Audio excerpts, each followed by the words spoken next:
Welcome to the channel, viewers. Dr. JWA, theologist, Central Coast, New South Wales, Australia. Muhammad. So near the revelation, so far from the Saviour. Episode 36, when purity started demanding sacrifice. Viewers, the atmosphere no longer asks merely for belief now. Belief is assumed. The deeper pressure is shifted toward proof. A younger follower sits quietly while listening to several men discuss sacrifice beneath exhausted torchlight. Nobody speaks about surrender as loss anymore.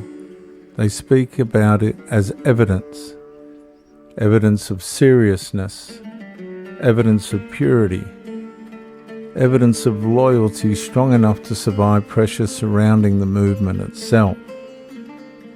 And that transformation matters enormously because ideological systems accelerating towards absolutism eventually stop measuring righteousness through conviction alone. They begin measuring righteousness through what people are willing to lose. And viewers, the degeneration deepens there. Not through sudden fanaticism initially, through incremental surrender, through moral escalation, through identity slowly dissolving into collective purpose. One man publicly praises another for severing ties with family members viewed as spiritually weakening his devotion toward the movement. Several nod immediately, not because the pain appears healthy, because sacrifice increasingly feels morally beautiful inside the atmosphere surrounding the proclamation. Another follower quietly hides emotional exhaustion after repeated warnings that comfort, hesitation, and emotional attachment can weaken collective purity itself. And the structure is changing biologically now.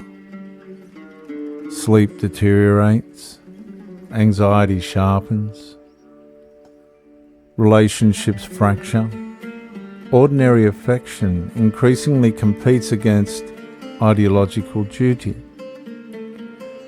And the movement no longer merely regulates belief, emotion, and behaviour.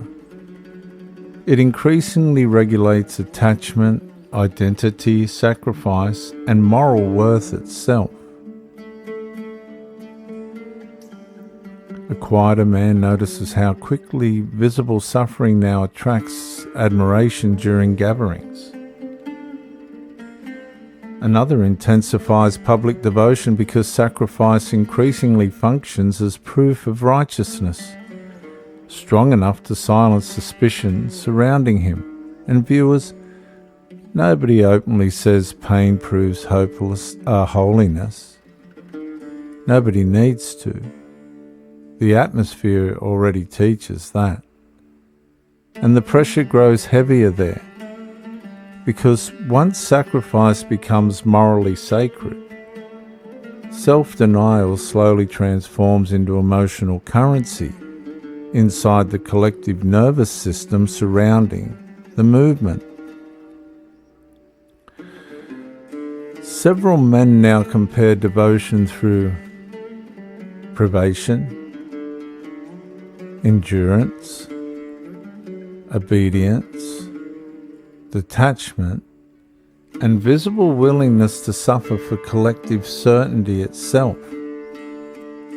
One speaker warns that protecting personal comfort creates weakness capable of contaminating everyone surrounding the proclamation. The room absorbs the warning immediately, not peacefully, reverently, fearfully.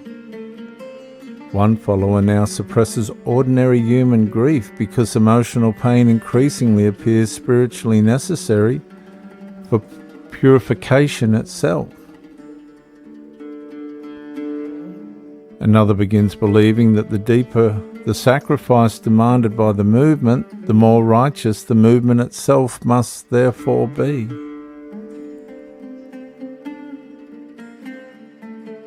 The degeneration is accelerating now, emotionally, rationally, institutionally, spiritually.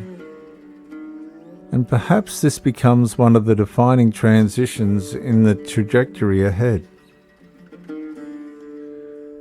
People increasingly stop asking whether sacrifice is morally balanced and begin asking whether enough sacrifice has yet been demanded to prove true devotion completely. The movement no longer merely asks human beings to believe. It increasingly asks them to disappear inside collective righteousness itself.